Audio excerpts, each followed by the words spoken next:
You are watching Strictly Legal on WESN Content Capital. Just give an overview of what exactly is that split arrangement. Nah, you don't need to register nothing. You don't need, we can do that another time. But then it becomes a hit, and then everybody starts to want to claim. The laws that predate many of the independent countries' constitutions are going to be those colonial laws. We know there are an infinite amount of circumstances that would lead to a murder. I have a great idea and I have a great concept, but until it's actually expressed, it does not become intellectual property. Accomplishments or targets of a forensic accountant is to quantify what may have been lost. We believe we defend criminals and we manipulated the law and we exploited the system. A responsible journalist will reach out to the person who they have the information on for a comment.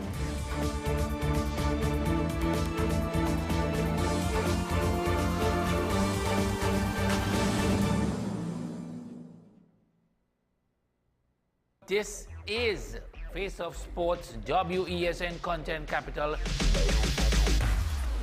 How you felt about the kiss on the lip? That's the business. I'm not to do with that. I find that was distasteful. The national senior team, whether you like it or not, that is the model for all other teams to follow. I'm assuming that the regional requirement may be a much stricter requirement. This is not about Pro League and Super League. This is a league run by the Normalization Committee that I'm responsible for. Nobody expected FIFA to fund this arrangement. If we don't get a professional attitude towards this, we are doomed for failure. You break the balance, trip the leg, control the body. They ain't gonna stand put forever. Why you want the Chiefs to lose so? Why you want the Chiefs to lose so? They already have two. Lamar don't Why? have. You're jealous because you know the Chiefs getting closer to the Patriots. Let's go to the last part. No, let's go to the last part.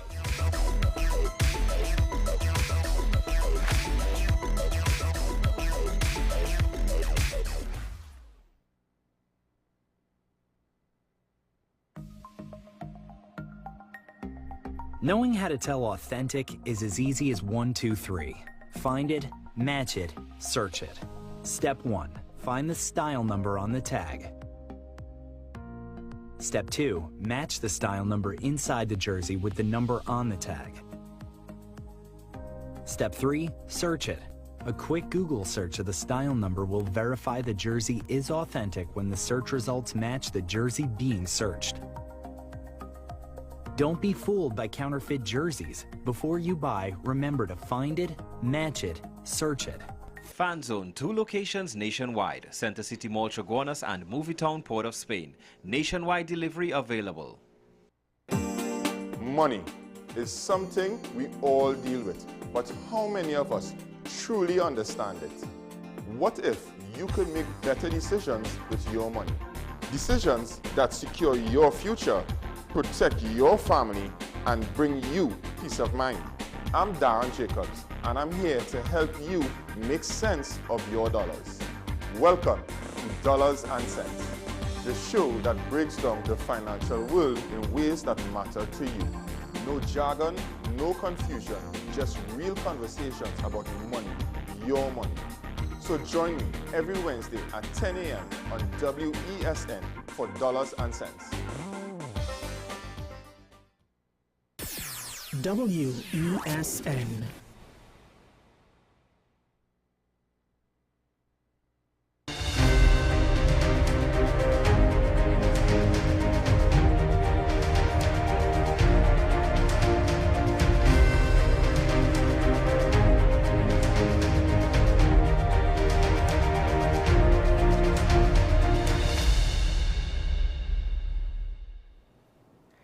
Good morning and welcome to AM Prime on WESN. I am Naomi Macnish. Thanks so much for starting your day with me. I'm doing things solo this morning, hopefully for now. Jada should be joining us soon.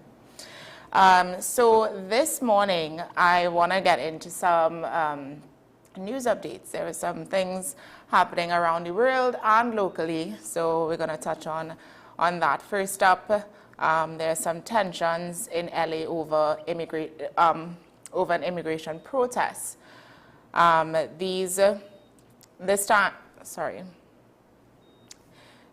the immigration crackdowns are sparking major protests in LA, and we're getting they're getting pushback from citizens and activist groups. So we're going to take a look at this video. Growing tensions over mass deportations in Los Angeles. This was a scene in Paramount, California today, when officers responded to a huge gathering as protesters took to the streets to demonstrate against federal immigration operations. Border Patrol says several arrests were made, and the White House says it is monitoring the situation. At least 30 officers wearing riot gear lined up against the protesters. It isn't immediately clear which agency these officers work for. Homeland Security Secretary Kristi Noem says ICE will, quote, continue to follow the law. And it wasn't just L.A. We also saw another standoff between protesters and authorities in New York City. Arrests were made there as well. Today's news comes one day after dozens of people were taken into custody across at least 3 locations in L.A. Our Steve Patterson is in Paramount, California for us. Steve, good evening. What are you seeing there now? Jose, this all started this morning apparently across the street from a Home Depot, but the tension continues to this very moment. I'll step off and show you behind me. You can see L.A. County Sheriff's Department in full riot gear. We've seen flashbangs be deployed. We know tear gas canisters have gone off. We've seen debris in the streets. We know the FBI says they are looking for several people that they say threw rocks at vehicles conducting operations. This, of course, follows that day of tension, raids across L.A. and L.A. County, specifically dozens of arrests being made. We don't know how many arrests or injuries in this police action, but obviously the tension not dying down anytime soon. Jose? So that was happening. It kind of started on June 6th and then progressed. We saw it the 7th and the 8th of June, so that would have been over the weekend. I mean, it looks bad. It looks really, really bad. You know, what we're seeing here, I think it highlights a deeper struggle between, you know, federal immigration enforcement and local community resistance, because LA has always been a kind of a hub for immigrants and people coming in looking for residence, and it has always been that. So, yeah, protesters have taken to these streets, you know, arguing that recent immigration operations are targeting families and vulnerable individuals. Some claim there's a heavy-handed approach happening behind the scenes. This would include raids, detentions, and threats of deportation that are causing panic in immigrant neighborhoods, and there's a number of immigrant neighborhoods in LA. So, you know, the fact that there's all these immigration issues happening, not just in LA, but in the United States, you will be met with a lot of outrage. There's a lot of families that are scared. There's a lot of families that are worried about being separated with each other. You know, they left somewhere to come looking for sanctuary, and to be separated from each other, it would be heartbreaking. They're scared. They don't know what to do. So we're seeing a lot of these outrage happen. Yeah, so, I mean, we're going to keep a close eye on it, and hopefully we can, we'll get updates as to what's happening, because there's a lot, and I think we'll start to see this happening in more cities across the United States. So up next, we have China launches a fleet of self-driving trucks. So this is not cars, these are trucks. Big, huge trucks that drives alone. Let's take a look at this. The idea of a large truck barreling down the highway, carrying a heavy load and without a driver's hands on the steering wheel may seem strange and even frightening to some. Well, in China, that is exactly what's now being tested. Along certain routes, driverless lorries are being allowed to operate under supervision. And when it comes to smaller delivery vans, they're already sharing the streets with human-controlled vehicles. Our China correspondent Stephen McDonnell reports. These trucks are driving on a public road without a human being behind the wheel. Driverless transport company Pony AI was given official permission to film a video showing just what its technology can do. Now it's running a pilot program, making deliveries from Beijing to Tianjin port, which the company showed to the BBC. So here we have one of these self-driving trucks. From the outside, it looks like a normal truck. Let's have a look. Hey, 师傅你好. The normal runs involve a safety driver, ready to take over in an emergency. So here we are, we're racing down the freeway, and I've got to say it's pretty weird because you look over, there's the driver, his hands are off the steering wheel. Of course, I was a bit scared the first time in an autonomous truck, but after spending a lot of time testing them, I think they are pretty good and safe. I asked how the truck's sensors work. This is our main sensor. It uses lasers which can reach a long way. There are also cameras which can track in multiple directions to detect blind spots. These test vehicles are running daily limited routes. But elsewhere, much smaller trucks have already been cleared to operate freely on suburban streets. In the eastern city of Hefei, Rhino AI is taking parcels from big distribution hubs run by courier companies to neighbourhood stations, where scooter drivers then drop packages to the front door. We're told delivery companies can hire 3 robot vans for the same cost as 1 driver's salary. The driverless vehicle industry is growing really quickly. Apart from express delivery companies, our customers include supermarkets, hospitals, and universities. Worldwide, much has to be done to convince the public that it's safe to allow powerful, heavy trucks on normal streets without a driver. But in China, at least, analysts say this could be widespread within years rather than decades. Stephen McDonald, BBC News, Beijing. Okay, so before we get into that a bit more, I am joined by my co-host, Jada, Ms. Jada McLeod. Morning, Jada. Thank you for joining me. Yes, hi, good morning, Mary. How are you doing? Good. So actually, yeah, I have a quick word on what you were talking about before with the riots. I wanted to emphasize on media responsibility at a time like this specifically, because I'm not too sure if you would remember, but there was actually the LA riots in 1992, when the media, it felt like all they were focused on, or we were focused on, because I mean, it's a fraternity, all we were focused on was the looting and the burning and the destruction through the different communities, and the big focus was kind of put on the rioters. And yes, that's important, but also you have to look at the issues behind that, what caused them to get to this point. So even with something like this now in 2025, I mean, it's almost like the return of the same issues, similar issues, where people feel like they're not being heard, they're not being taken seriously. I mean, America they used to say, bring us your heavy load and your burdens, come here and you're able to rest, you're able to find some sort of relief, you're able to buy into the American dream. And then when they come here or come to America, they're like, I'm like, what's going on? I'm being discriminated against, and then they riot against that, or they peacefully protest against that, and this is how they're being treated. And then as a media, we have to show both sides of the story, which in truth and fact, it's the truth that we need to tell. So I wanted to emphasize media responsibility at a time like this, which is why I'm glad how the way you covered it, you were able to look at both sides of the story. So just more stuff like that. No, I agree with you. I agree. That's a valid point. I 100% agree. And because this is a topic that has been ongoing for some time before the riots started, the immigration issues. So we know about it.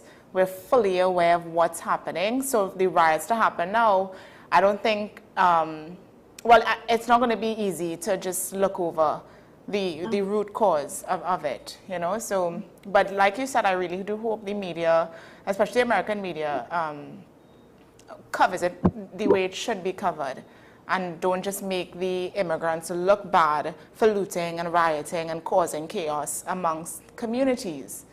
Yeah, because all it does is dehumanize the individuals. Because all you're seeing them now is rioters, violent people, oh, them immigrants, and you're reinforcing rhetoric like, oh, them savages, they came from this land here or that land here. But the truth is, they're all civilized people. They're just going through a lot. You don't know their stories, and a lot of people don't care to hear their stories. Yeah. So, because it's not something that we associate with being something that we can connect to, and that's where the media comes in. Yes. That those little things that we take for granted, that's the media should to emphasize. Yeah, and I think a lot of the times too, when you see protests and riots, and that's usually the last resort. People are at their wits' end. They don't know what else to do, and they need to kind of get the attention of some higher official to prove a point. You know, that's exactly what they're doing. I mean, I'm not excusing people who are being just taking advantage of the issue and being right, like they're looting and they're destroying perfect neighborhoods. But those who actually have something to say, I need to have a voice here. They're forcing you to listen to their voices, and I'm really hoping that they don't just pull out as they've done before, pull out the military on them, and then.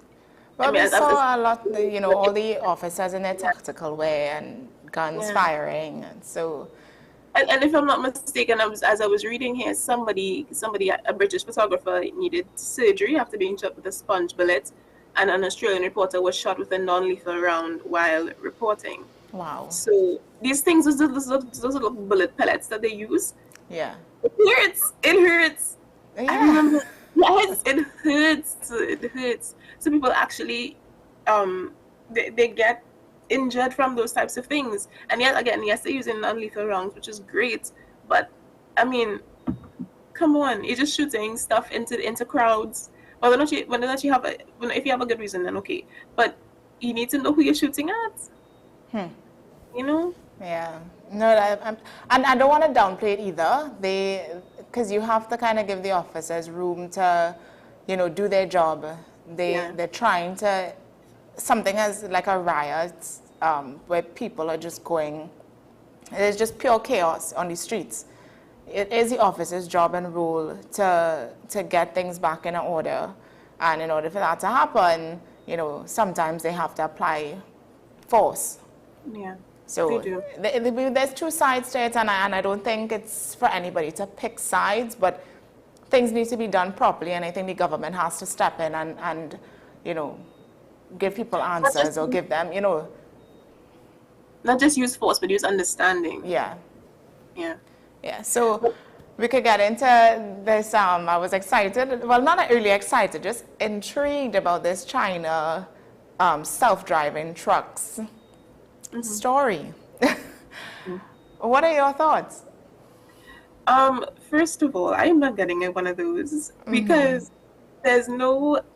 I mean, I think in some of them they're required to have a driver or somebody just in case, but they're saying that it's not going to be there for long because the trucks they're trusted to go on their own. Yes. I personally, I don't know if I can do that. I mean, my heart stopped when I was watching that because the thing is, it's driving itself. That is crazy. It's not crazy. Like, I know there are self-driving cars, but when looking at a huge truck, an accident with a truck versus an accident with a vehicle, with a car, are two different things. Trucks cause tremendous accidents, huge accidents, if something goes wrong.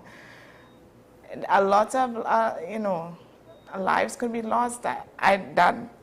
It's very worrying, but things are huge. Yeah, I read here officials are saying that the technology is extremely safe and way more efficient and better for the economy. So I'm not sure how, but what I can't help but wonder, and I had this question when I saw the video the first time out, I'm thinking to myself, okay, they're doing these self-driving trucks, but what about, truck drivers? Most truck drivers drive these trucks. They do these things for that's their livelihood. They make a living out of driving these trucks. And No, yeah, I took down a quote that one of them would have said, the 3 robot hands are the cost of 1 driver's salary. Wow. Any business owner, any entrepreneur, they're going to choose to pay less for more. Yeah. So it talks about, the whole conversation about artificial intelligence coming in and taking over the workplace and taking your jobs and all of that. This is a form of that. Yes. A realistic form of that we need to pay attention to. So yeah, if my salary says $50,000 and you can get 3 people to do my job at $40,000, is that $40,000 a year? Come on, what are you gonna choose? And at this point, you have to ask yourself: do you fault the business owners? Do you fault the truck drivers for not upskilling themselves? Do you fault the makers of the self-driving trucks? Who do you fault? Yeah, and the thing is, I understand, with AI development and technology itself. I mean, whether we like it or not, the future is rolling in, and we have to be so mindful. And I don't think, even in that video, not once was it mentioned, about these truck drivers who are employed globally. Because it, as you said, it raises it takes us to the point that AI can start replacing these human jobs for people, right? And in a very real sense. Was that? In a very real sense, yeah. Yeah.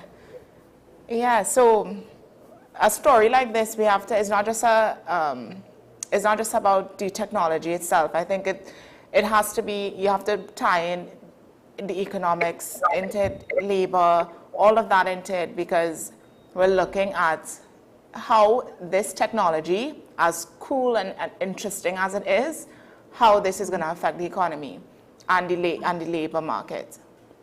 I'm seeing in a BBC report, in terms of the updates for one of the drivers, he says that switching to autonomous mode can help combat stress and fatigue, as well as freeing up hands and feet for other tasks. He says it doesn't make his job boring, but rather more interesting. My thought is how long that would last for. But then he continues, when he was asked if he was worried that this technology may render his job obsolete, he says he doesn't know too much about this. And the BBC report says that it is the diplomatic answer to give, and it is. But also, I wonder if he's being too naive, because I mean, yes, it's all new and whatever now. But when your boss comes and says, "But yeah, let the truck go. The truck can do the drop off. You can take the rest of the day off. Yeah, have a nice one. I'm not going to, by the way, but have a nice one." What happens when that happens every single day? You know what I mean?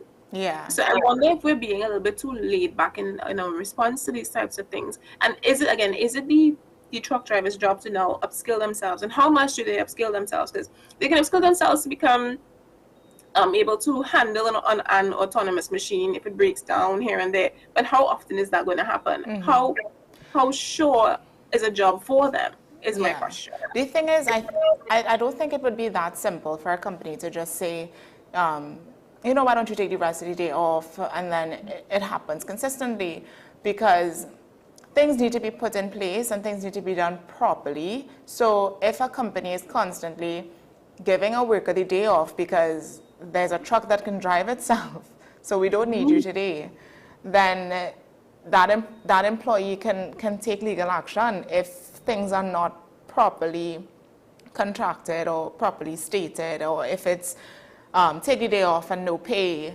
There's all these different factors to consider, but it's still a real thing. It's still something. We don't know how these companies that are currently using these self-driving trucks, what are they putting in place for their current truck drivers? What happens when they start to just do mass layoffs? Because they're legally entitled to say, well, the company is going through a lot right now. What happens when? Because now, okay, yes, we understand that we need to keep people employed, but what happens 3, 4, 5 years down the line when they realize I really don't need much, I really don't need the whole deal at all. I just need maybe 2 or 3 people, and I can keep employed for God knows how long. I mean. And when we're doing litigation for the huge legislation, we usually pay attention to the company's needs, to the business's needs, because those are the people, those are the things that bring in the most amount of income for the economy. So wouldn't you want to keep those people happy when you're doing litigation like this? I'm not saying that ordinary folk don't have a voice, but if we're being honest, the law usually serves the big companies. Yeah. You know? So that's where my thought is going. I'm worried about us saying, well, we don't know as yet, or being very diplomatic, or sometimes I take it as being a little bit naive, because as somebody who's very, and as you would know, interested in artificial intelligence, part of my interest peaks because I'm scared of it. And it's a healthy fear. It's a healthy fear. I'm scared that we don't fully understand its capabilities yet.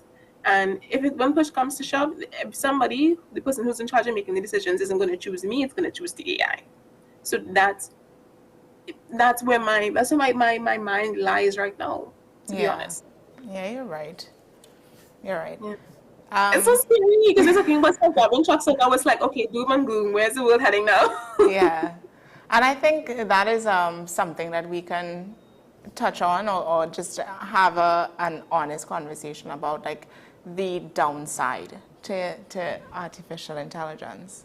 You know, I think recently we've been having a lot of conversations about where it's going to go, how can the Caribbean start preparing itself for AI and getting AI laws and policies, you know, here. But what about the negative side of it and the things that can go wrong?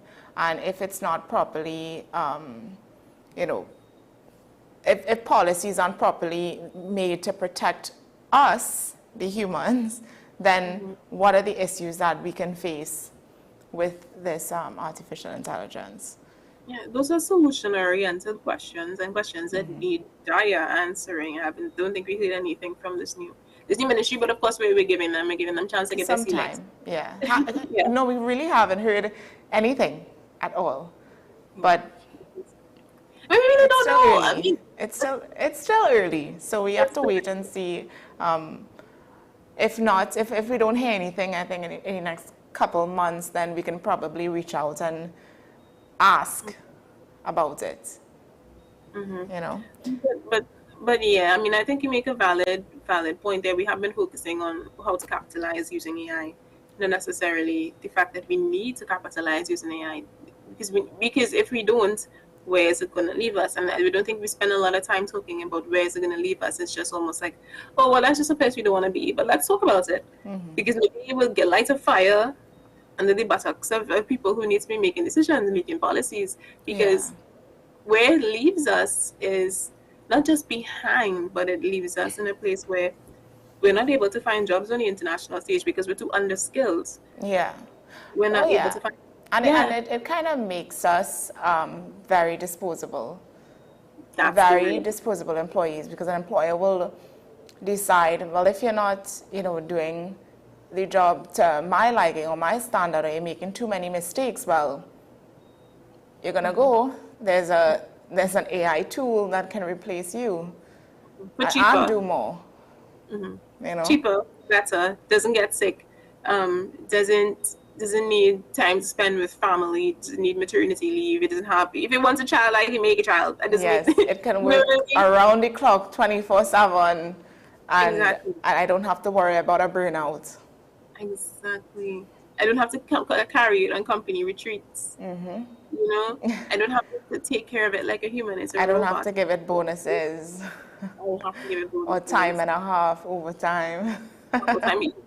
You just need to make sure that it's able to run. So you don't need to pay it a salary. You just need to be able to make it that it's able to run. That's it. So I think we should spend a lot less time thinking about, I mean, yes, spend enough time thinking about how to get some gains from this, how to make sure that we're able to compete on the world stage, but also what is it going to do to us? Even if these small things, you know, when we were talking about the chips, I think it was Mark Zuckerberg, the tattoos that he was trying to invent, you know, when we have the AI, AR glasses, all of these different things that are going to come to the Caribbean at some point.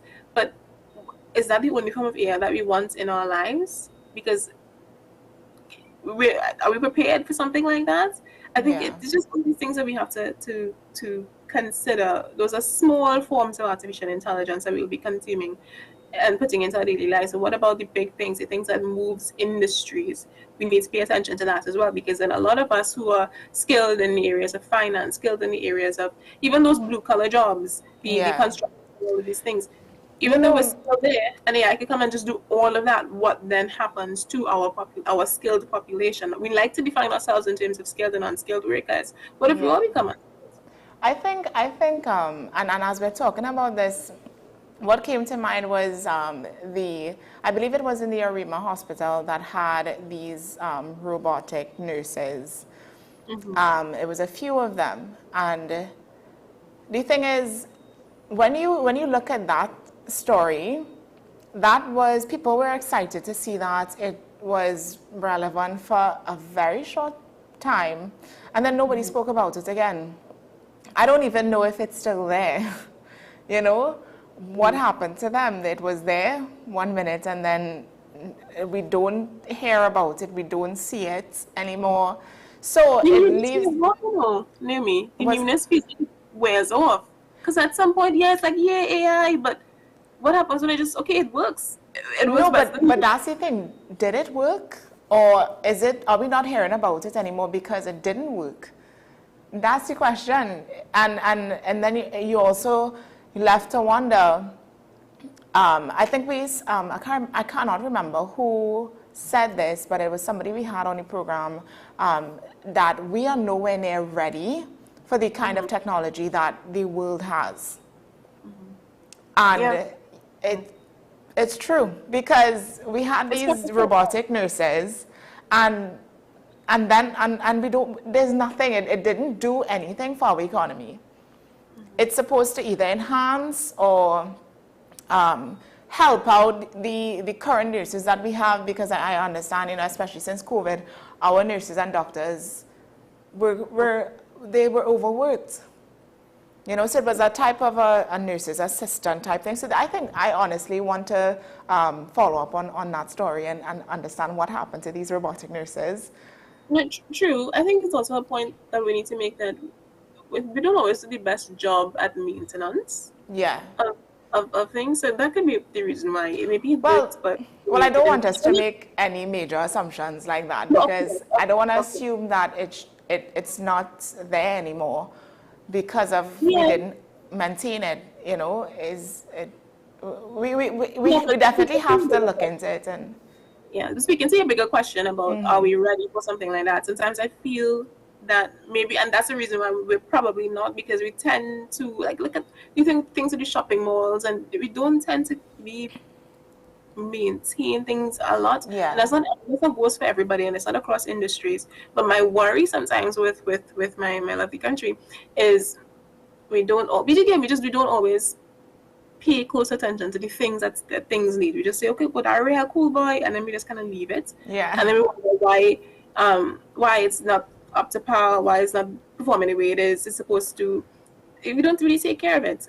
So that was just another thought that popped into my head when you were saying if we're ready for something like that. I don't think we have the full mindset to accept what it takes to take care of a fleet of robots, self-driving trucks. No, I 100% agree. I don't even want to imagine what we would do to these robots, because some trainees are just, they're so, I don't even know how to explain it, you know, we would see it, it's so cool, but there would be a sign, don't touch the robots, and we would still go and want to interact with them. You know, or then maybe somebody forgets to maybe one of the safety truck drivers forgets to do something with the hood or whatever, and then you put that thing on the road and it's this big truck and it can't stop because we didn't listen. And then it's like this whole big catastrophe. Who is responsible? All of these things are coming into my head, because when you think about AI, it's an industry, it's something that you have to develop, it's something that you have to pour everything into. You can't just say, well, we're just going to implement it. No, it needs intentional vision. We need vision. And that's probably what we're missing. But so that I think we ought to look into that story. So I'm saying it out loud, so we will just kind of have a note of it, a mental note of it. What happened to the nurses in the Arima, the robotic nurses in the Arima hospital. Yeah, so we are going to take a quick break. And when we come back, we have some local news stories to update you with and discuss. So stay with us, we'll be right back.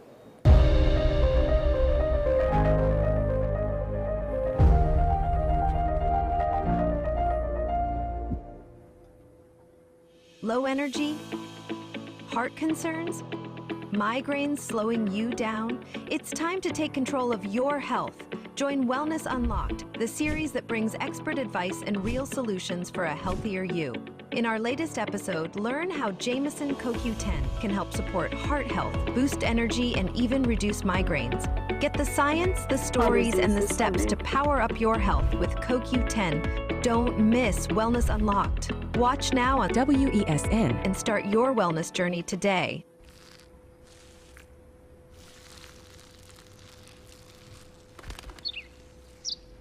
Maybe he landed here totally by coincidence. But if by chance he's admiring your fresh coat of Benjamin Moore soft sky blue, well, that's a pretty high compliment. Coming from an expert.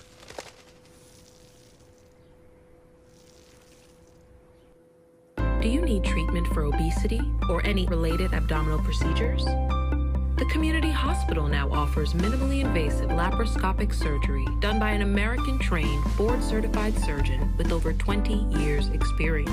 Give us a call at 235-5479 for more information. The Community Hospital of Seventh-day Adventist, where good private health care is affordable.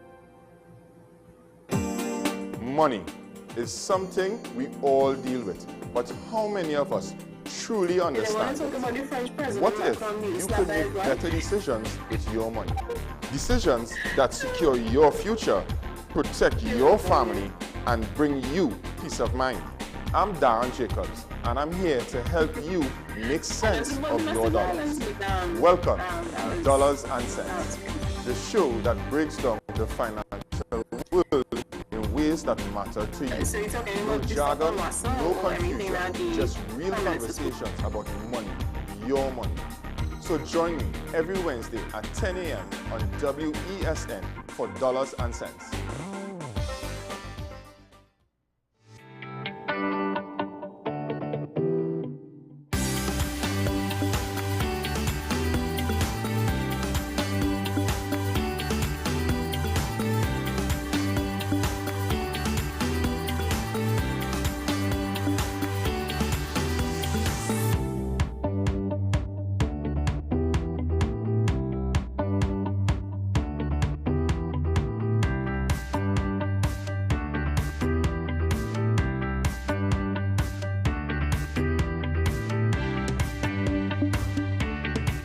You are watching Strictly Legal on WESN Content Capital. Just give an overview of what exactly is that split arrangement.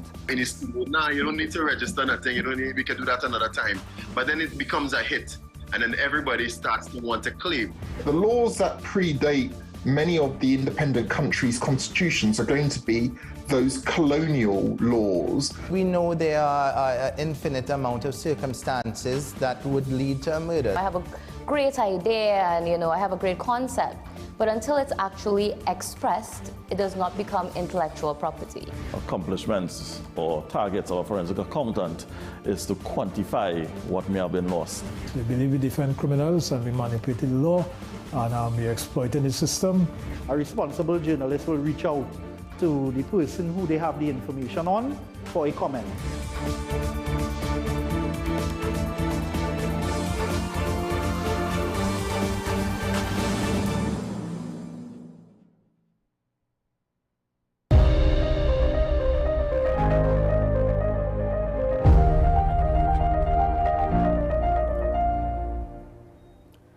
So first up, in some local news, we have current Public Utilities Minister Barry Padarath, he has once again addressed the state of WASA and, talking about reform and changes. So let's take a look at this and what he has to say.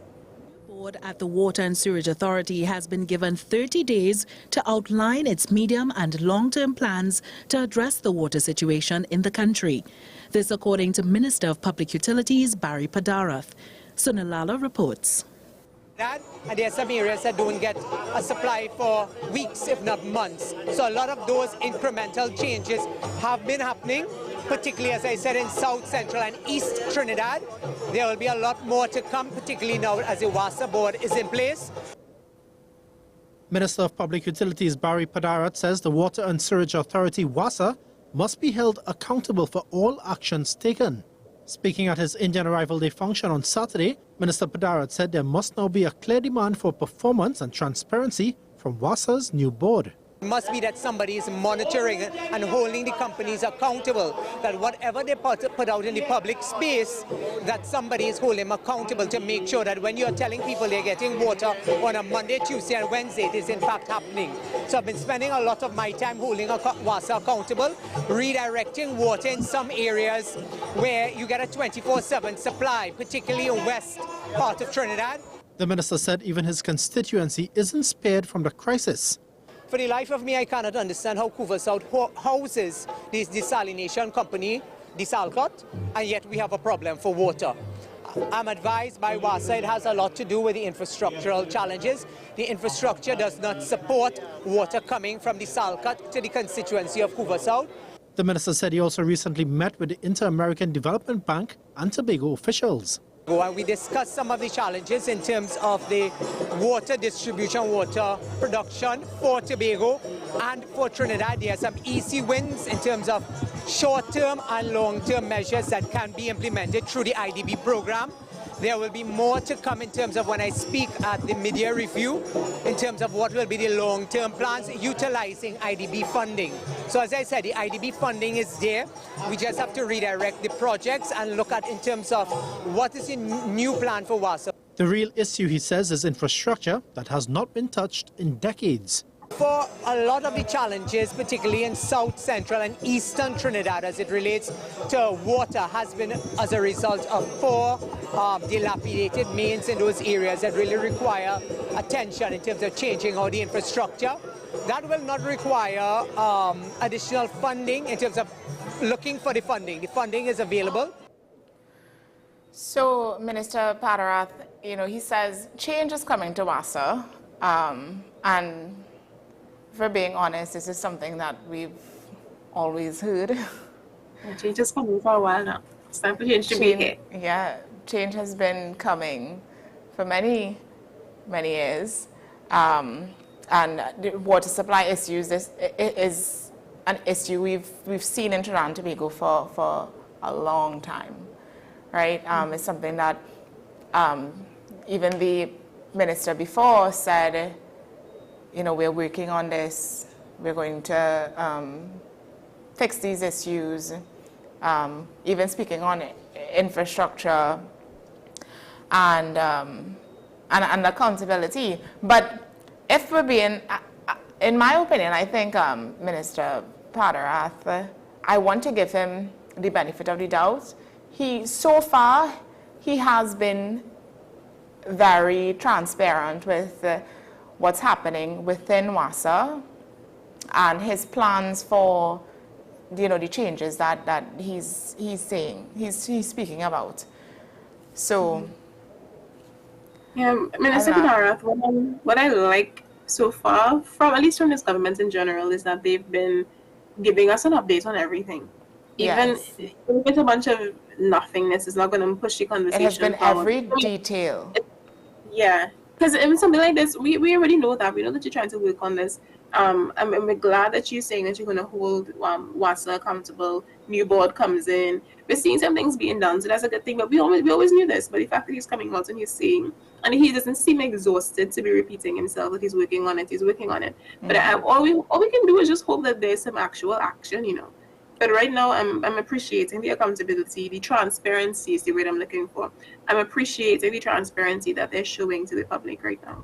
Yeah, I agree, and we want to because we want to see these changes happen. We want to see WASA completely reform into what he's promising, into what has always been promised for WASA. It's its own money. You know, and as he said, it's not even just about, you know, bettering the infrastructure or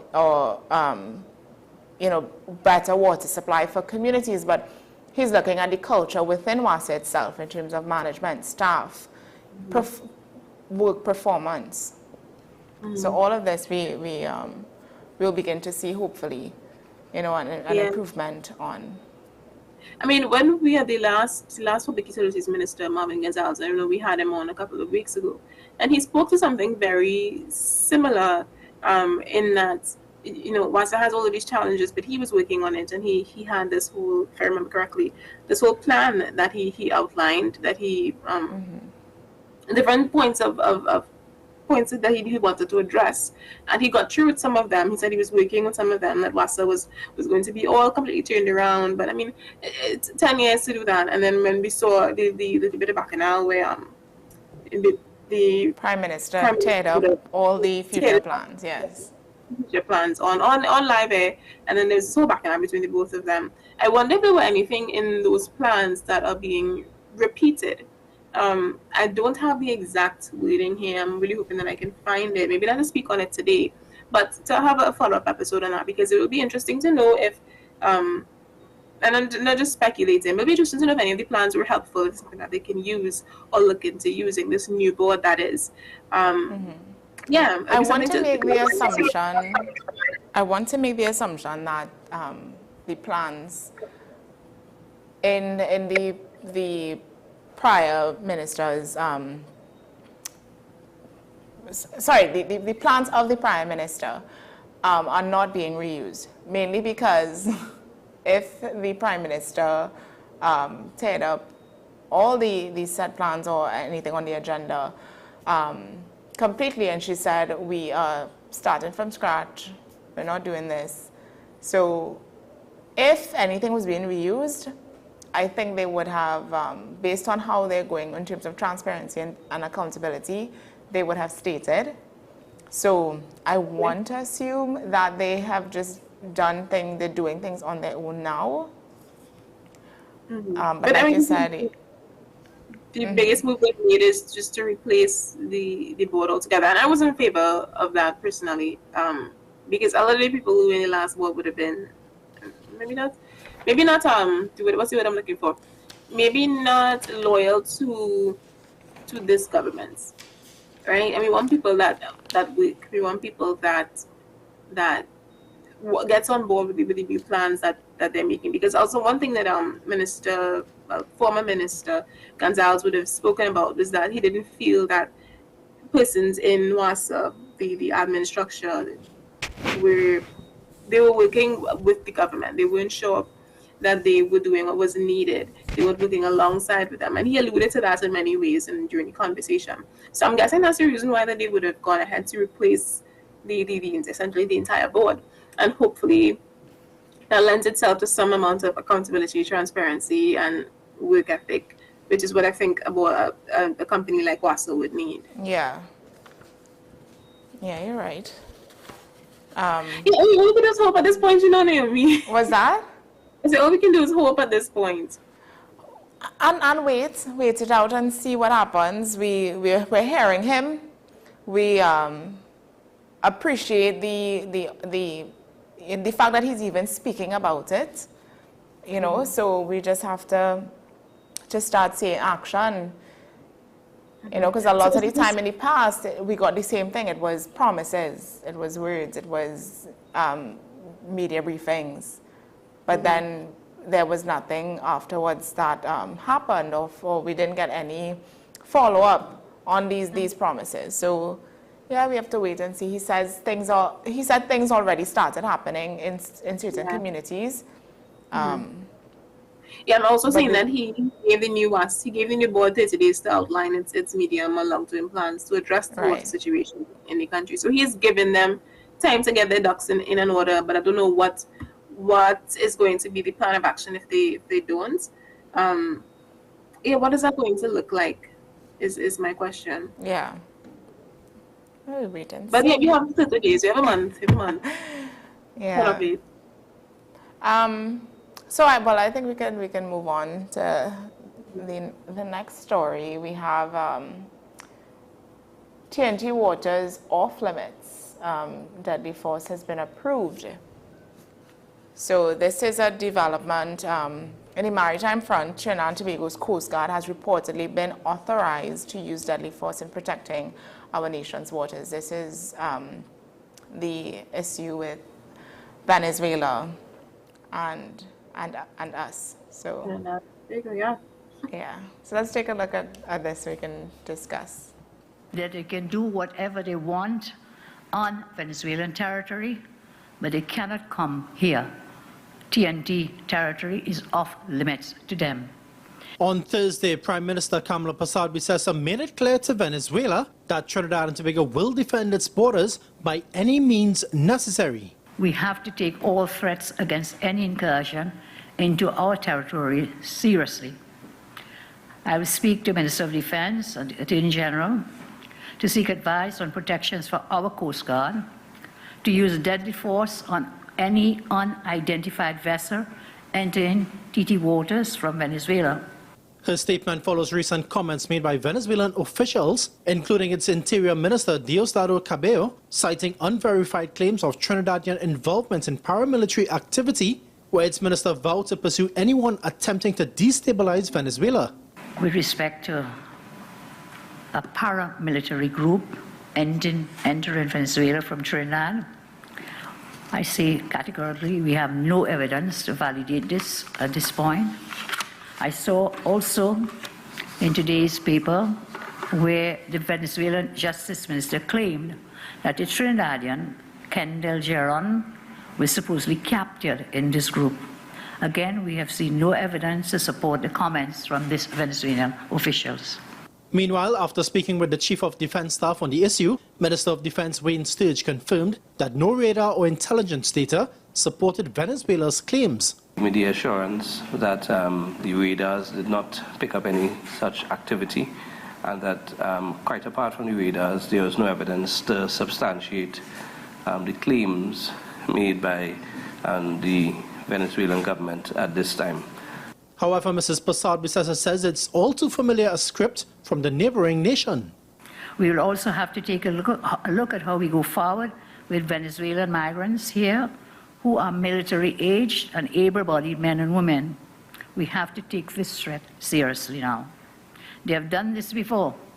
They made similar propaganda comments about Guyana and Colombia whenever they had interior political problems or elections, and then they engaged in border skirmishes with violence.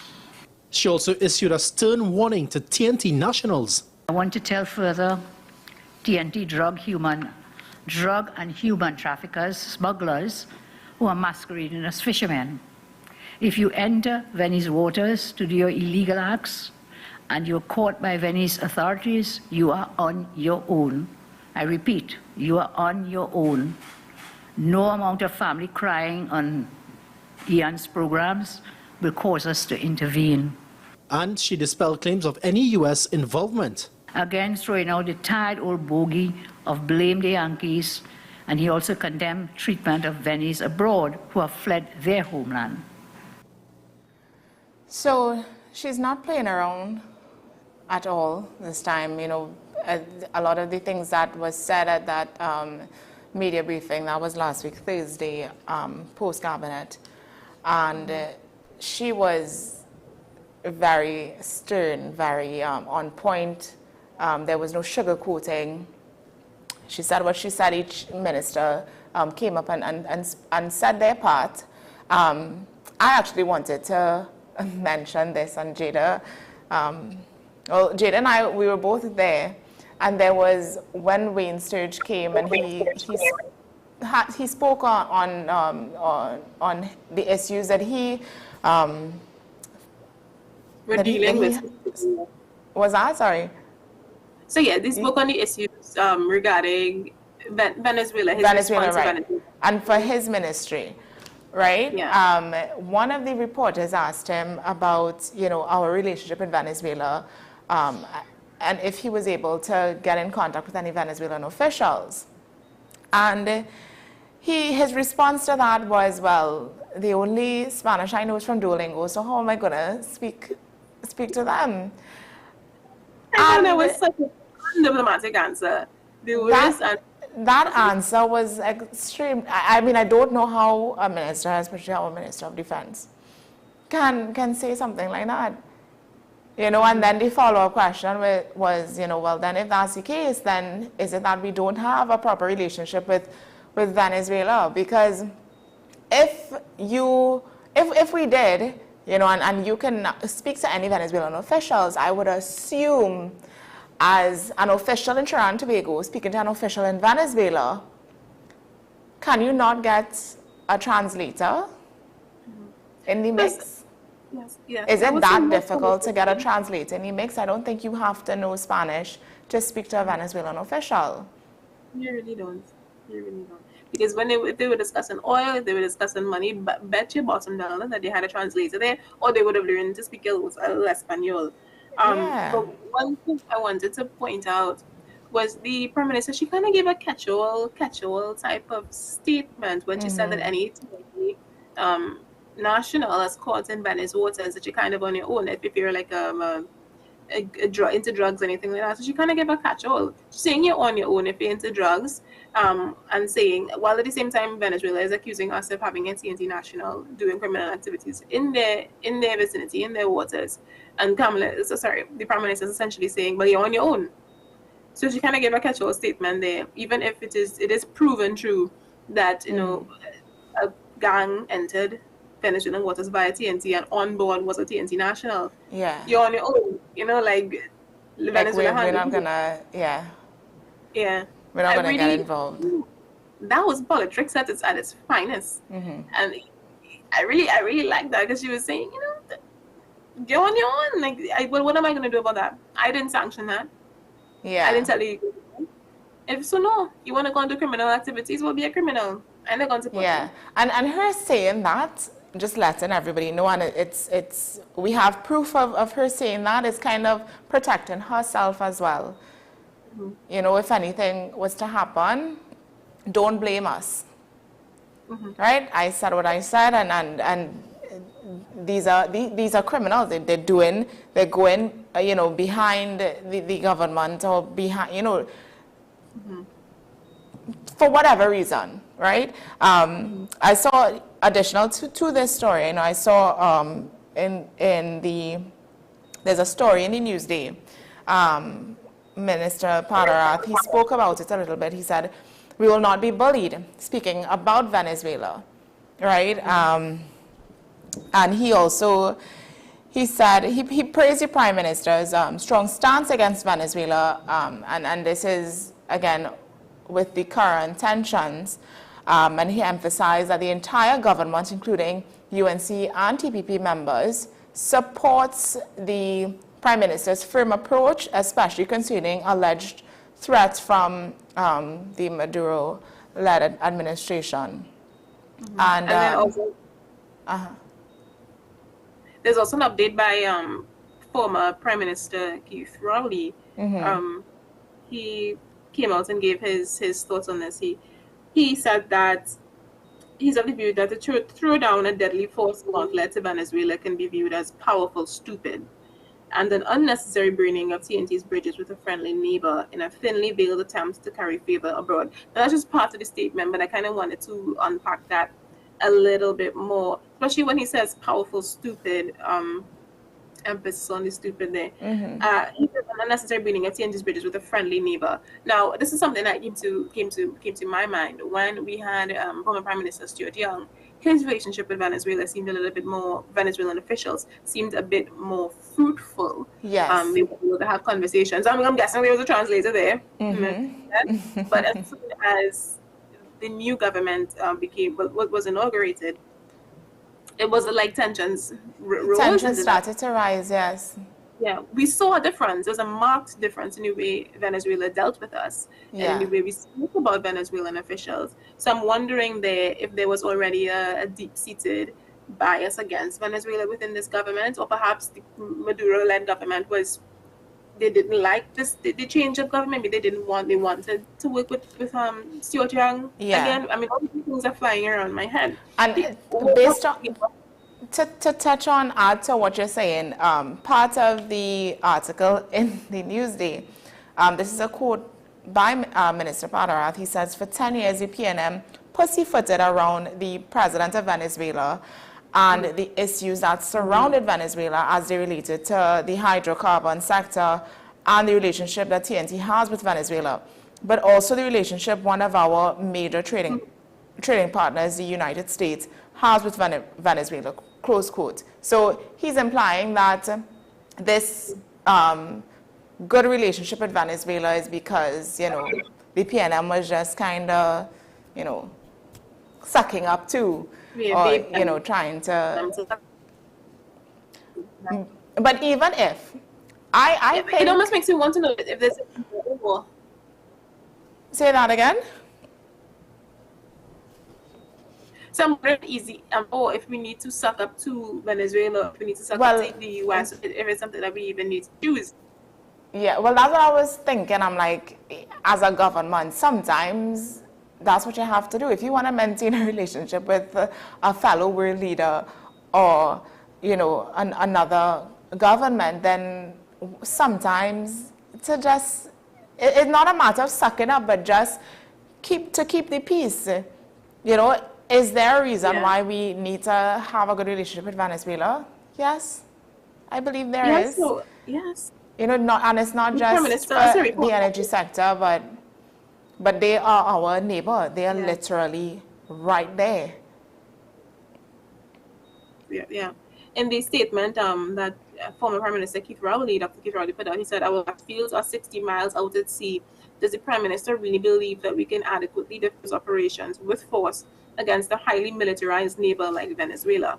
So it seems like the government was operating out of a sense of fear in a way, because it's like we're non-existent. I saw a TikTok actually. I always remember these things, but I forgot the name of the TikToker. But they were saying that when it comes to on a global scale in militaries, I think Venezuela is like number 14 on the list, and Trinidad isn't even on it. Yeah. Why do you want to go up against a military like Venezuela? And it begs the question: would they second guess terrorizing us? Would they second guess, quote unquote, defending their own operations by terrorizing us? Yeah. And what would that look like? Yeah. You know, and would the U.S. step in? No, you see, okay, so I think too, based on what Minister Padarath was saying, they want to remain in good, remain in a good standing with the United States, right? Currently, Venezuela does not have a good relationship with the United States, right? Which we see that. And I think if we maintain or we show that we have that kind of ally relationship with Venezuela, we could be blacklisted with the United States. And that's a real thing, because currently Venezuela is on the list of countries that Trump banned from entering the United States. So we don't want to be on that list. We don't want to ruin. I think ruining our relationship with the United States is far worse than, you know, ruining our relationship with Venezuela. As much as there are its pros and cons on both. But as Minister Padarath said, he said, you know, quote, also the relationship with one of our major trading partners, the United States, that relationship that they have with Venezuela, they want to, we have to take our interest. I hope I'm making sense. We have to seek our interest rather than Venezuela's. But I think seeking our interest also means being diplomatic and keeping the peace with them. And I don't always the way that they responded, this government necessarily responded, was the right way in which to do that. I mean, this government is showing that they're taking a very heavy-handed approach to all diplomatic relations, but specifically with Venezuela. And one thing, and I will continue the comments from Dr. Keith Rowley. He said that the fact that we have quote unquote no information about insurgents or any bad actors using our territory against another is no basis to be so belligerently dismissive of any allegations made by any of our neighbors. Ignorance is never a solid basis on which to approach any issue. And that makes sense if he's saying that. If so, the new government, they would have said, we don't have any evidence to support that anybody entered your waters via Trinidad. So you're telling untruths, and we're not going to take you seriously. But although when we were at the press conference, that question had come up to Minister Wayne Sturgeon, and he was asked if he was taking it seriously. He said, well, yeah, of course we're taking it seriously, but the way it came across to me as someone that was able to be in the room, they're not taking it seriously. He said it felt very lackadaisical. Like, yeah, they said that, but we have no evidence to prove it. But shouldn't you be actively trying to prove it? Actively trying to say, well, I really hope that this is something that didn't happen. If it did, we do apologize. Let's see how else we can work together to have some sort of resolution. What is the intended resolution for some? If there's a security issue where people can feel that they can enter Venezuela via Trinidad and Tobago, we need to have a militarized stance against that. And that's something also Dr. Keith Rowley had said. History has already shown that there was a coup in Trinidad and Tobago without our own security services being aware of its planning or execution until it's too late. And that is a point we should pay attention to. Yeah. I think where that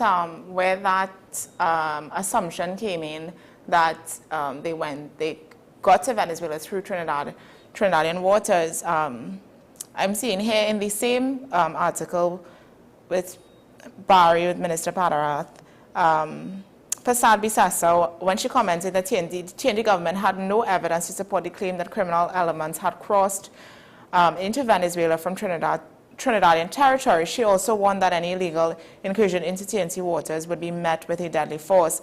The Venezuelan government responded with surprise to Prasad Bisasa's remarks, adding that among the detainees were people of Trinidadian origin allegedly involved in criminal activities.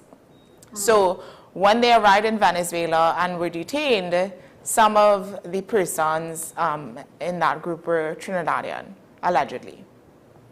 Right? So this is why I guess the assumption would be made, okay, y'all came from Trinidad, so y'all would have had to pass through Trinidadian waters to get here. But I wonder if it's embarrassing. It's just maybe they can't prove that they did enter via Trinidad, but it's just embarrassing for this yeah, there's no proof of it, but clearly there's an assumption that because they were Trinidadian, y'all would have had to pass through Trinidadian waters to get here, right? Yeah. There's a point. But as Wayne Sturge said, nothing came up on the radar of any ship or boat passing through our waters. There was nothing there. I mean, how thoroughly of and I'm not saying they didn't check it. This is just how thoroughly of a check can they have made for something like that? Wouldn't there have been maybe cameras to review if somebody would have, if a small boat would have passed through? Certain things that we need to take into consideration. Yes, the way Maduro would have addressed it, I didn't feel like it was the most diplomatic.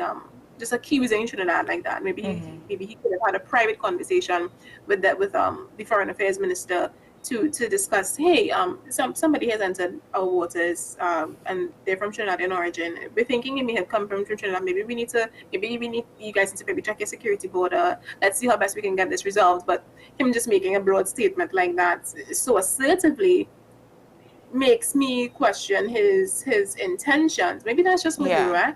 No, and I think that too is what Minister Padarath was what he was alluding to, that they're making these assumptions and accusing us of this.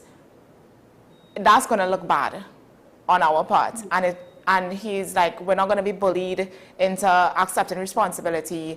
And even if we do accept responsibility, we could potentially ruin our relationship with the United States. And that's the point that they're trying to make. Don't bully us into accepting responsibility. And I'll quote here, I just saw it. The Prime Minister has indicated through her words and her actions that she will not be bullied, she will not be silenced, even as the now Prime Minister had been vocal in criticism, and sorry, I think I lost it. That was not it. Here it is. Padarath stressed the importance of protecting TNT's national sovereignty and maintaining balanced foreign relations, particularly with the United States. So it's literally, don't force us to accept the responsibility of this. We're protecting ourselves. You know, we don't know how they got there. They did not show up on our radar. Point is, they're in Venezuela. You know, that's like, that's as I'm continuing to read here, and we're going at the conversation of who do we take more seriously, the U.S. or Venezuela? Yeah. So the Prime Minister said that the stance that the Prime Minister has made doesn't make TNT look strong, and the country would have been in a better position if we had chosen to drink our bush tea at a cooler temperature in preservation of our own interests. I personally disagree. I admire the strength of the Prime Minister's stance, because Venezuela's stance was as assertive, and so we needed something as assertive. Because what it is was bullying. Even if it's to say that we need to have more diplomatic relations with them, maybe treat them a little bit nicer, sure, but let them do that first. At this point in time, we all know that if the US doesn't like you, then you're kind of on your own. At this point in time, your tail should be in between your legs. You shouldn't be coming at your neighbor, somebody you want to protect, help you, support you, protect you. Somebody that has a country that has been on your side, or not even on your side, but hasn't accused you of doing much. We've had good relations for a while. Yeah. We've had deals in the making. I mean, are you salty that the deal it fell through? All these things are running through my mind. So if we have been supportive of you thus far while maintaining relations with the US, because we don't want to inherit your beef, inherit your problems with the US, why would you have such an assertive stance? Why would you come against me? I have done nothing, essentially, to upset you. So I admire the Prime Minister's stance. And this is where I would have to disagree with Dr. Keith Rowley. Yes, we need to make sure that we do things diplomatically and do things with a certain level of tact on the world stage. But there is a point to make that, no, we will not be bullied. So don't try it. So I admire the Prime Minister's stance here. Yeah. On the opposite end, I'm seeing here former Prime Minister Stuart Young. He made a Facebook post and commented on the Prime Minister's current stance. Right? He says, quote, "It is the height of irresponsibility and arguably borderline insanity for our government, led by none other than the Prime Minister, Mrs. Kamala Persad-Bissessar, to declare a use of deadly force policy on any unidentified vessel entering Trinidad and Tobago's waters from Venezuela." End quote. So that's his stance on it, right? He's stressing, he's trying to stress that, where is it? Sorry. We shouldn't use deadly force. We shouldn't say that the first thing we're going to use is deadly force. Well, yes, but he's also trying to stress, this is a point I was making before, like they are our closest neighbor. So he advised the government to act responsibly in treating with complaints by Venezuela that a group of terrorists allegedly entered its territory by passing through Trinidad and Tobago. He reminded the public that Venezuela is 7 miles off TNT's coast and is the country's closest geographical neighbor. So his whole thing is be very careful how you're treating with the situation. Because, and this is the same point that I was making, they are our closest neighbor. You can't just sever ties with your neighbor as a country, just like, in your home, your neighbors look out for you, or they're supposed to look out for you. If your neighbor might see somebody jumping over your wall, breaking into, stealing mango from your mango tree, and they will come, hey, neighbor, I saw so and so and so. Like, that's what your neighbors are there for, or supposed to be there for. Yeah, and I would agree, but your neighbors aren't. I'm not going to stop anybody from stealing your mangoes if it is you always pushing your bush after you walk it in my yard. You understand? It goes both ways. It goes both ways. So yes, I agree. Things could have been handled a little bit differently. The stance, while strong, maybe some more evidence could have been gathered beforehand. But at the end of the day, we don't know what the thorough check that they would have done was, and maybe that's a question that we need to ask them to hold them accountable to this government. I'm speaking about specifically Minister Wayne Sturge. Maybe that's something we need to go into a little bit more depth with him for. But because we don't know, we can assume that something thorough was done, and you can't bully us. And I would agree there. I don't think. Go ahead. No, Young he also responded to the comment made by the comment made saying that our radars did not pick up any vessel, right? He said, as has happened on many occasions in the past, our radar system may fail to pick up marine vessels entering and leaving our waters. This is nothing new, end quote. So this is not, so he's saying now this is not the first time our radars did not pick up vessels, right? This isn't the take that he thinks that it is. This is not the hard-hitting take that he thinks that it is. What you're saying is things would have happened before our security wouldn't have picked it up. Yes, exactly. We have horrible security. Which is why reporters would have asked Minister Sturge, are our radars working? Right? They specifically asked, I remember at post-cabinet, one reporter asked, how can our radar, if our radar did not pick up, but can it be a possibility that it's just something is wrong with the radar itself, And why hasn't it been fixed? I mean, you guys were in power for the last government, that is, for 10 years. Mm-hmm. Why was it not addressed? Why isn't that? Why do you feel so comfortable saying that? Just because a new government is in power? Yeah. You're not making them look bad. They're making us look bad. Yeah. No, it's that he thought that was. And this is why it's so important when you're listening to one side of the story, by the current government, you have to also acknowledge what the opposition is saying, because they were just in government where they had control over all these different aspects. So they will know if there are issues with the system itself. So we have to acknowledge their points, and Stuart Young, he had a lot to say about it. I'll actually go on here. He said, in fact, it is the same UNC that used to scream in opposition about our porous borders, right? Young said, quote, so to now pretend that you can conclusively determine whether a vessel left TNT destined for Venezuela with persons on board is simply not true, end quote. He called on the government to engage in proper diplomatic communications with Venezuela and to appreciate that as the government, you have to act responsibly and judiciously. And he's right. He's right. This is why, as Minister of Defense, you cannot just say, well, the only Spanish I know is from Duolingo.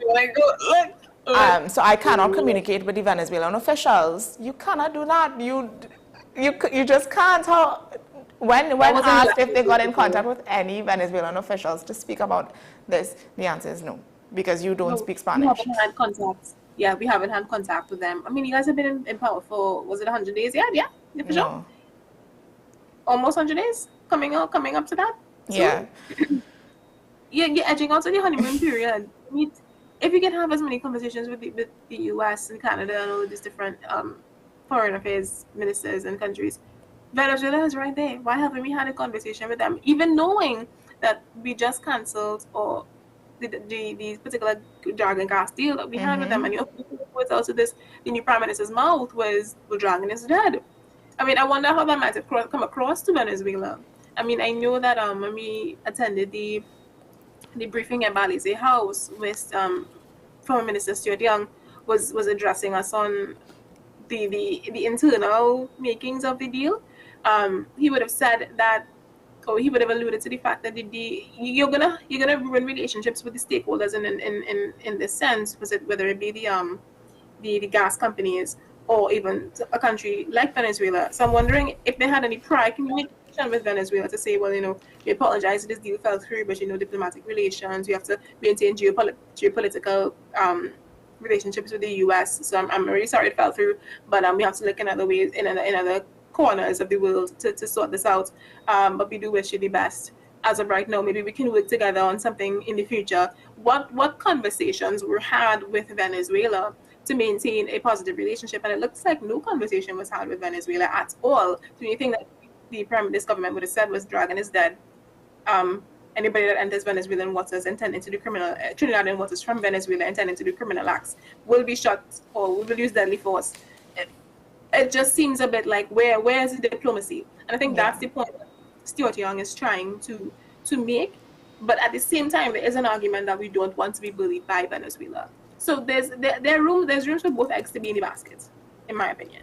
Yeah, I agree with that as well. So we will start to wrap up soon, but I think there was one more story that we wanted to talk about, and that this is an international story. Yeah. Yeah. Go ahead, Jado. This happened a couple of days ago. There was a video showing Brigitte Macron appearing, that's the president of France's wife, appearing to slap President Emmanuel Macron upon arrival in Vietnam. So that video went viral. I think they just touched down in Vietnam, and they were coming off the plane. And well, take a look at this video, guys.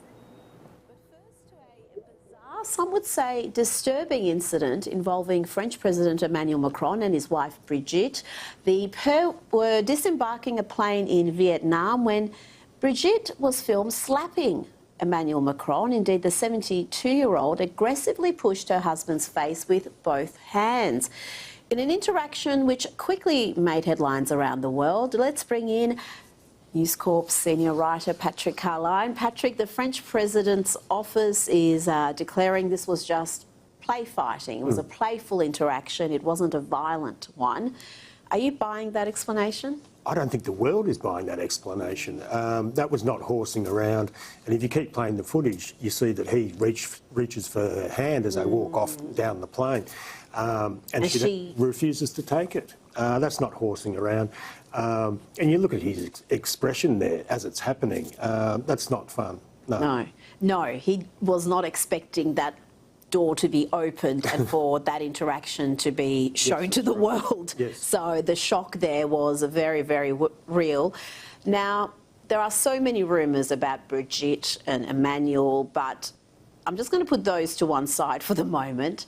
The official explanation, the official narrative of their relationship, Patrick, to me is troubling enough. The claim is from the couple is that they met back in 1993 when Macron was 15 years old, while Brigitte was 39 and a teacher at his school. Yes. In most civilised countries, they would have her up on charges, not being the first lady of the nation. I mean, how is this okay? Well, look, this age gap, I mean, it's been, you know... The age gap now is one thing, but back then when she's a teacher in a position of authority and he's a teenager, underage, come on. She was married. I think she had 3 kids at the time. I think he left. He went to another high school. Then they caught up again when he moved to Paris later on. So I think the official story is that he was a bit older than 15. When things became romantic. Yes. And if you believe that, then good luck to you. Yeah. So I don't want to laugh about that because it's a bad look, first of all. And Brigitte Macron has not spoken publicly about it, but the incident it definitely leaves a lot of room for speculation, I would say, because the question is it a domestic issue? Is it a political stunt gone wrong? Mimi, I feel like we should start here. I feel like we should start with the fact that I think he is, 49 and she's in her 70s. So he's 47 and she is 72. I'm nothing against age gap relationships, but if we're putting it in the context of when they met and the relationship that they had prior to one of submissive and dominant. Yeah. And telling me that they just got married now, and she feels also comfortable doing something like that, and in front of people, nonetheless. Well, you can see from the video, it wasn't. It looked as though it was not meant to be caught on camera. It wasn't. I think it just, it was a slip up. It definitely was a slip up. The little in front of flight attendants. I think the pilot was there as well. And people make jokes like this is something the pilot sees every other day. But I don't agree with the joke making, because I mean this is something that we should be taking seriously. Yeah, if it is a domestic issue, definitely. Yeah. But what happened was when I believe when they were first addressed on this, one of the reporters from, and I will get the name of the media house in a little bit, they would have called them to ask for the government of France. They called them to ask for a response to the video, but at that point in time, the government didn't know that the video was caught by the Associated Press and that it was being circled all over the world, and they would have taken it upon themselves to somehow blame Russia. They're saying that it's AI made by Russian made by Russia. Yeah, they denied it. They said that didn't happen. It was AI. Russia spent their time putting that out there to kind of distract from the news with Russia and Ukraine. And when the reporter responded, actually we saw it. It happened. The Associated Press caught it. We're all watching it right now, actually, and wondering. Gosh, yes. And then they switched up immediately, and they said, "Oh, well, it's just it was a little bit of a bickering, a little what's the word that they used? This playful teasing between the French president and his wife, a moment of personal humor between the couple." And I just found that did not look like that. It did not look like that. His face did not look like if he was, "Oh yeah, honey, it's okay." No, he looked shocked. Like she just did that. Yeah. You know, and interestingly enough, there's so much conspiracy theories surrounding their relationship, and not just the age gap. I mean that's fact in itself. You can find that information anywhere on the web. But there's just so much. They have been a couple that has been the highlight of many table talks and conversations, and we. So this, it comes as no surprise, because their relationship on the whole already has the attention of a lot of international discussions, and if whether or not their relationship is equal. She being much older than him and he being younger, you see people suspect that there's a dominance on her part. Yeah. And there has always been, because she would have had to groom him at 15, and she being in her 30s, there would have been grooming involved for a relationship like that to even flourish and last this long. Exactly. So that dominance thing, I don't even think you can say it's speculation. It's just, it's there. You see it. For a 15-year-old to get with a 30-something-year-old, that would have been intentional grooming by the person in their 30s. There's so many rumors surrounding this couple, and I'm not even going to get into all of them, because a lot of them are baseless, and just for kicks. But I mean, this couple, they've been at the helm of controversy ever since. Yeah. Ever since we first heard about them. So I just find it interesting how this couple, or this French president, was able to thrive for such a long time, being at the butt of many jokes. And I know that there is a popular U.S. podcaster, and if people would know her, Candace Owens, who has become very popular specific to this conversation. Her takes have become very popular specific to this conversation. And I was watching a video of hers last night, a podcast of hers last night, speaking about this, where she said that there's some news coming out about French President Macron, where if she did speak about it, then he would need to step down as president of France. Which I'm wondering, what news could it be now? Because I mean, they've already been at the helm of much controversy. What is it now that Well, the thing, the thing with Candace Owens, she has done an extensive amount of research into this political couple, and she has a lot of videos. I think she did an entire series dedicated just to them and all the controversy surrounding their relationship. I actually got into that, but I'm not here to speak about that. But, you know, and the thing with Candace Owens as well, she doesn't just speak conspiracy. She gets facts. She is a journalist. She goes in and she does her research firsthand, and she would not come and speak on it unless she has the facts to back it up, and she shows her audience. You know, so a lot of whatever she's talking about, because I haven't seen that video that you're referring to, but, you know, whatever it is that she's speaking about, I'm not going to I wouldn't overlook it. If she said that, then it's because she has the proof, and she would probably release that soon, if not already. Yeah, she was saying that she can't speak about it right now for legal reasons, but she would get into it a couple of a little bit later. Yeah. But what I wanted to touch on is, I've set like my notifications on, because as soon as she drops that reason why, I have to go and do my own research before I bring it to you on, of course. But I have set my notifications on, so as soon as she drops the video, I'm gonna take whatever she says and try to make a story, like see what the story is there, to put it out to you guys. Because I think it's very interesting for us to, I think we're in an age now, or in an era now, where we're holding public officials accountable. Yes. And nobody can really skip by anymore. Everybody is being looked at with clear glasses, clear contacts. You're being watched, you're being observed, you're being criticized and analyzed. Nothing is skipping by the public anymore. And I'm really appreciating the age of media that we're in, and the age of accountability and transparency that we are in. Yeah, I agree.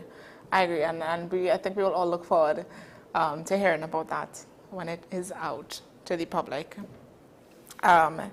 So I think we can wrap up the show right there this morning. I definitely enjoyed all the conversations. Yes, I love our conversations, both on air and off air. We tend to have very comprehensive discussions. Even if we disagree, so we have disagreements. And it's always healthy disagreements, so can't complain there. Yeah. So, as Jada says, you know, leave your comments. Maybe this one. Leave your comments, engage with us on WESNTC, WESN TV. It's up on the screen now. You can WhatsApp us at 682-9376. WhatsApp us, email, DM us on Instagram if you have any thoughts, any suggestions, anything that you want us to talk about, anybody you want to see on the show, see on the program, tell us, and we'll try our best to make it happen. Yeah, and I'll point out there is we got a suggestion for an interview recently by a viewer. June is Scoliosis Awareness Month, so we are working to get a segment, an interview done on scoliosis, just to give you all, highlight it, bring awareness to what scoliosis is, if you do not already know. So we are working on that, we do not forget. And that interview will be very soon. So we're going to leave you with this. I can't change the direction of the wind, but I can adjust my sails to always reach my destination. That's a quote by Jimmy Dean. So I can't change the direction of the wind, but I can adjust my sails to always reach my destination. Yeah, so it's just about adapting. Yeah, just don't let, you know, if things don't go your way, if things don't go as planned, don't fret, don't panic, you know, just adapt. Change, you know, the direction of your sails, and go with the flow. Let yourself, you know, let things be what it is. And I like that. Change what you can change, and don't think about the things that you can't control or stress on the things that you can't control. Deal with what is in front of you and what you can control. Yeah? That's a good part of your Monday. I like that quote. Yeah, me as well. I love it. So guys, stay safe today, stay informed, stay inspired, And don't go too far, you know, go make some breakfast, drink a coffee. Stay tuned for Shawn Michael Small on the hour of 8 o'clock for Talking Point. We'll see you back here again tomorrow morning. Thanks for joining us. Bye-bye.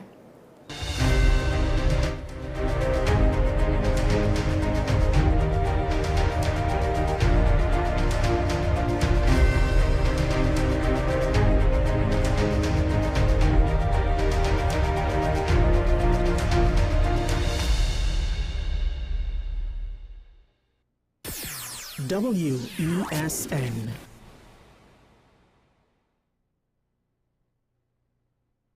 Low energy? Heart concerns? Migraines slowing you down? It's time to take control of your health. Join Wellness Unlocked, the series that brings expert advice and real solutions for a healthier you. In our latest episode, learn how Jameson CoQ10 can help support heart health, boost energy, and even reduce migraines.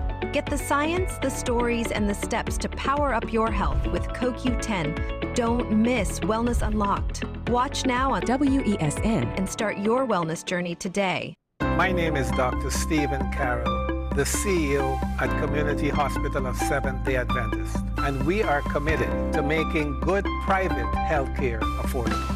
For all your medical needs, including dental, radiology, laparoscopy, behavioral and mental health, along with many other services, contact us for more information at 235-5479. Community Hospital of Seventh-day Adventist, where good private health care is affordable.